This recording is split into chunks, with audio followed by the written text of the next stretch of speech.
Sir, international media में आज हमने गैर मुल्की फंडिंग के हवाले से बहुत सारी खबरें देखी और उसको इंटरनेशनल मीडिया में बहुत डिस्कस भी किया गया। मैं इस पर आपकी राय जानना चाहूंगी और क्या इसका ममनुआ फंडिंग केस पर भी कोई असर पड़ सकता है आने वाले दिनों में? देखिए, बड़ी तेज डेवलपमेंट्स हो रही हैं पाकिस्तान में सियासी, उन पर थोड़ी सी बात कर लेते हैं और फिर दूसरे जो वाक़यात हो रहे हैं।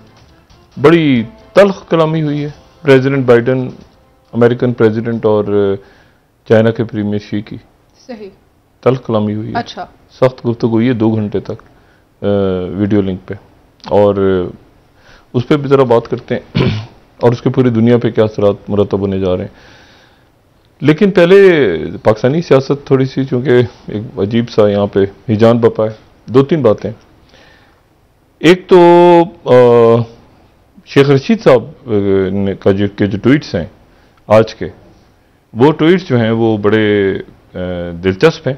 उन पे मैं थोड़ा सा तबसरा कर सकता हूँ। मुझे नहीं इल्म के क्या उनके पास मालूमात हैं, लेकिन शेख रशीद साहब कहते हैं कि ज़िमनी इलेक्शंस के बजाय नए इलेक्शंस पर मामला तय पा गए। अक्टूबर में इलेक्शंस की तारीख, नए इलेक्शन कमीशन और निगरान हुकूमत का फैसला कौम जल्द सुनेगी।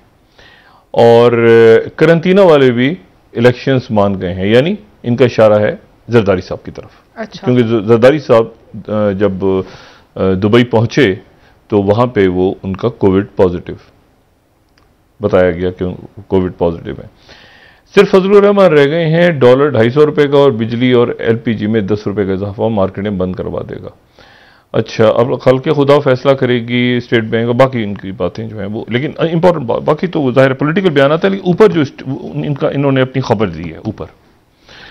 अच्छा, ये खबर जो है इसको थोड़ा सा मुख्तलिफ, चूँकि शहर इक़्तिदार इस वक्त मुख्तलिफ यहाँ बातें चल रही हैं, तो मामला चल रहे हैं, तो उसमें एक तो ये बात चल रही है कि खान साहब का जो टेलीफोन वगैरह ब्लॉक हो गया था, वो अब टेलीफोन क्या ब्लॉक होना था, अब तो मुलाकात खान साहब की भी शुरू हो गई हैं। परवेज़ खटक साहब ने बड़ा अहम किरदार अदा किया उसमें। लेकिन उसमें मसला ये आ रहा है, 2-3 इश्यूज हैं।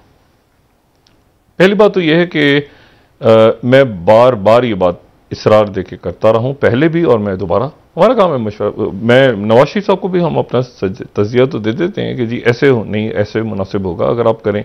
जैसे पहले कहा था कि हुकूमत में ना आए और ये बाद में गले पड़ जाएगा सारा सिलसिला। तो इमरान खान साहब को भी मशवरा हम देते रहे कि इमरान खान साहब को किसी अनहोली अलायंस में मत जाइएगा, किसी अनहोली अलायंस में मत जाइएगा। लेकिन खान साहब एक अनहोली अलायंस में चले गए थे पीपल्स पार्टी के साथ। वो अनहोली अलायंस था जो तुक नहीं बनती थी जिसकी, ठीक है ना। बाद में खान साहब ने रियलाइज भी किया कि बहुत सारे अलायंसेज इनको ऐसे नहीं करने चाहिए थे। नाम नहीं लिया इन्होंने, लेकिन वो नहीं करने चाहिए थे इन्होंने। बहरहाल वो उसमें ये था कि मतलब सिंध गवर्नमेंट चलती रही अपनी जगह, और वो खामोश होता है ना, बस एक सपोर्ट जो शो नहीं की जाती। एनीवे,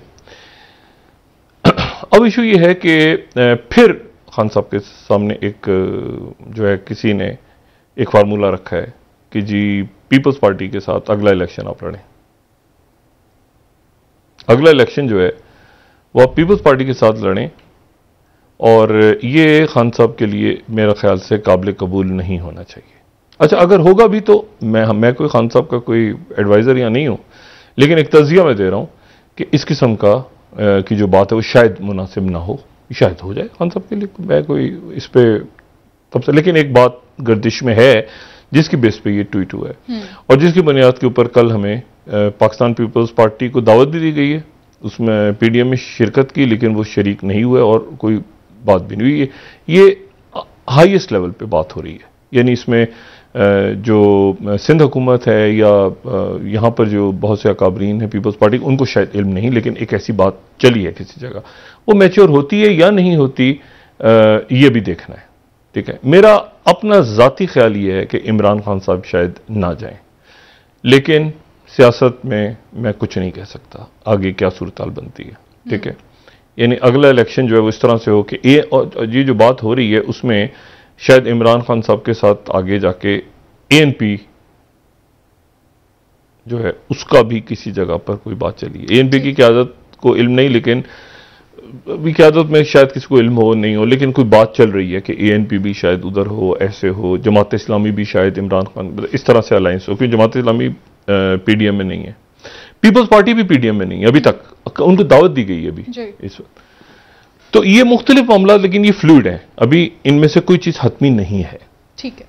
अच्छा, एक बात। दूसरी बात, इमरान खान जितनी जल्दी इलेक्शन कॉल करवाएंगे, जितनी जल्दी असेंबलीज तोड़वाएंगे, उतना जल्दी वो मुख्तलिफ अहम फैसलों के अंदर वो उनका कोई रोल बनेगा इलेक्शंस के मामलात पे, इलेक्शंस की तरफ जाने के लिए। जो हुकूमत है नवाज शरीफ साहब, उस पर अभी तक एक खामोशी है कि मुद्दत तो पूरी करेंगे, ये कल कहा मौलाना फजलुर रहमान साहब ने, लेकिन सूरत हाल ऐसी है कि वो 10-11 इस्तीफे उन्होंने मंजूर इसलिए कर लिए हैं कि ये खबर चल रही थी कि शायद पीटीआई वापस आ जाए और उनके साथ 1-2 इत्तेहादी बाप पार्टी और एमकेएम शायद उधर जाएं और दोबारा हुकूमत जो है वो ऊपर नीचे हो जाए। ये भी बात चल रही है, मुख्तलिफ बातें, मिसाल के तौर पे ये बात भी चल रही है कि चौधरी शुजात हुसैन साहब को पार्टी की सदारत से हटा दिया। अब जो नए सदर होंगे, जो भी नए सदर चुने जाएंगे मुस्लिम लीग कायद आज़म के, तो वो अपने 2 अरकान की अगर उन्होंने उनको हुक्म दिया जो मुस्लिम लीग काफ के हैं कि आप हुकूमत छोड़ दें या उनकी रुकनीत मुअत्तल कर दी, तो सेंटर हुकूमत में क्या होगा? ठीक। अच्छा, वहां पर मरीम नवाज साहिबा और जो फजलुर रहमान साहब ने कल बात की कि हम अगले पूरी मुद्दत करेंगे, सब कुछ करेंगे, लेकिन जाहिर है कि पाकिस्तान में मुद्दतें अपनी मर्जी से पूरी नहीं होती, जो अब तो दुनिया में कहीं भी नहीं होती। बोरिस जॉनसन को देखें, ठीक है ना, वो ट्रंप ने भी 8 साल के लिए आए थे। मतलब एक ऐसी सूरत हाल है कि जिस सूरत हाल इसराइल के अंदर हुकूमतें गिर रही हैं, इंतहाई गैर यकीनी सूरत हाल है पूरी दुनिया में। अच्छा, राजापक्सा वापस आ रहे हैं श्रीलंका बाय द वे। अच्छा जी, राजापक्सा को वापस बुला लिया। मैंने तो कहा था ना, वो हंगामे उसके नतीजे मजीद शुरू हो रहे हैं वहां पे। अच्छा, राजापक्सा यानी जो चले गए थे, जी, जो फरार हो गए थे, उनको नए सदर ने, क्योंकि उनकी हमायत से हुआ है और उनकी फैमिली वहां पे है, उनका जाहिर है असर रसूख है। अच्छा, उस पर बाद में बात करेंगे रीजनल इश्यूज पे, पहले पाकिस्तान की पॉलिटिक्स पे आ जाते हैं। ये जो फाइनेंशियल टाइम्स की स्टोरी है, और भी शख्सियात होंगी यकीनन मीडिया में, लेकिन मेरे ख्याल से मैं शायद उनमें से एक हूं जो आरिफ नकवी साहब को बहुत करीब से जानता हूं। और उसकी वजह यह है कि जब मीडिया में आमद हुई और ये सारा दुबई मीडिया सिटी स्टार्ट हुआ और सब कुछ हुआ, तो उसी ज़माने में आरिफ नकवी साहब जो हैं वो अपने आप को दुबई में वो आ चुके थे, और वो काफ़ी यानी जो बड़े पाकिस्तानी वहाँ पे ऑलरेडी बहुत, यानी चंद पाकिस्तानी जो कि बड़े अपने कदम जमा रहे थे और ऊपर जाते नजर आ रहे थे, उनमें से आरिफ नकवी साहब थे। आरिफ नकवी साहब जो है वो मुशर्रफ साहब के भी बड़े करीब थे, और आरिफ नकवी साहब ने बहुत तेज़ी के साथ कराची से ताल्लुक़, ग्रामर स्कूल में पढ़े हुए थे, तो दुबई के अंदर आके इन्होंने अपना कारोबार शुरू किया। पहले सऊदी अरेबिया में थे शायद, जो मुझे इनके साथ थोड़ी बहुत गुफ्तगू याद है मुख्तलिफ महफिलों वगैरह में। तो उसके बाद ये हुआ कि ये जो है ये बड़ी तेज़ी के साथ इन्होंने वहाँ पे हम इस तरह से अंदाजा होता था कि बोर्ड्स लग रहे हैं बहुत बड़े, यानी मेरे काम से कोई इनके काम का ताल्लुक नहीं था, लेकिन ये था कि कुछ फंक्शन में आप गए तो वहाँ पे आरिफ नकवी साहब के घर पे कोई दावत हो रही है, आरिफ नकवी साहब जो है वो मतलब फलाना शख्स है, फलाना कॉन्फ्रेंस हो रही है, फलाना, तो वो आरिफ नकवी साहब एक तेज़ी के साथ ऊपर जाते हमें नजर आए। और उसके बाद फिर ये हुआ कि 2005 में ये के इलेक्ट्रिक प्राइवेटाइज हो गई थी यहाँ पे। तो इनका जो अबराज ग्रुप था 2002 में शायद किसी और नाम से स्टार्ट हुआ था, बाद में वो ग्रुप बन गया था। एनीवे, लेकिन अबराज कैपिटल, अबराज ग्रुप, इन्होंने उसको एक और कंपनी को लेके बाद में उसको ग्रुप बना दिया था शायद। एनीवे, 2005 में ये हो गया था कि ये के इलेक्ट्रिक जो है ये मुशर्रफ साहब के वक्त में एक सऊदी ग्रुप ने और एक गैर मारूफ से पाकिस्तानी कोई कंपनी थी, उन्होंने ले लिया था। लेकिन वो जो लिया था तो वो उसको केमन आइलैंड के अंदर ऑफशोर कंपनी के थ्रू उसके शेयर्स गए थे, 60-65% शायद। लेकिन फिर ये हुआ कि आरिफ नकवी साहब ने 2009 में पाकिस्तान पीपल्स पार्टी की जब गवर्नमेंट थी तो के इलेक्ट्रिक इन्होंने ले लिया। ये अबराज ग्रुप की सबसे बड़ी इन्वेस्टमेंट थी। बेनजीर भुट्टो साहबा से बड़ी अच्छी इनकी अलग सेलेक्ट, और जरदारी साहब से भी बहुत अच्छी अलग सेलेक्ट, और इनकी जो है ये इनकी जो रिहाइश गाह थी वो एमिरेट्स हिल एक जगह है दुबई के अंदर रहने वाले लोग सारे जानते होंगे, एमिरेट्स हिल्स में बेनजीर भुट्टो साहिबा की रिहाइश का भी थी, इनकी भी थी, उसके बाद इसहाक डार साहब की भी वहीं थी। अच्छा, ठीक है ना। तो ये एक अच्छा पॉश इलाका वहां पे दुबई में, तो वहां पर इनकी रिहाइश बड़ी विला थी इनकी। एमिरेट्स हिल्स लेकिन जाहिर है कि यानी ये उसी दौर में ये 2002, 3, 4 ये एमिरेट्स हिल्स सबसे जो आप कहते हैं पॉश इलाका दुबई का, अब तो उससे बड़े इलाके बन गए हैं, बड़े बहुत ज़्यादा मरीना वगैरह ये सारे, लेकिन उस वक्त एमिरेट्स हिल्स पे दुबई जो है वो ख़त्म हो रहा था। अच्छा, अब ये है कि उस वक्त फिर ये हुआ कि आरिफ नकवी साहब बहुत आगे गए।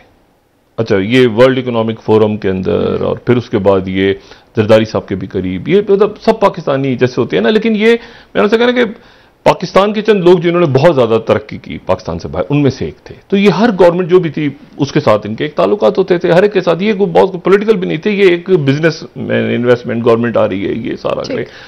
तो ये इन्वेस्टमेंट लोग इनके पास ट्रस्ट करके इन्वेस्टमेंट लगाते थे, आगे बिजनेस में लगाते थे, और उनका जैसे इन्वेस्टमेंट बोर्ड्स होते हैं, इन्वेस्टमेंट कंपनीज होती हैं, तो दुनिया की मतलब बड़ी कंपनीज में से एक, ठीक है ना, कुछ 16 अरब डॉलर्स, 16 बिलियन तक एक वक्त में इनके जो है इनके पास एसेट्स हो गए थे। और उस वक्त जो है वो उसमें फिर ये हुआ कि, और उससे भी ज्यादा हो गए थे शायद, ये मैं कम बता रहा हूँ, ये मैं शायद 2007-8 की फिगर बता रहा हूँ, उसके ज्यादा हो गए थे। एनीवे मैं शॉर्ट करता हूँ उसको।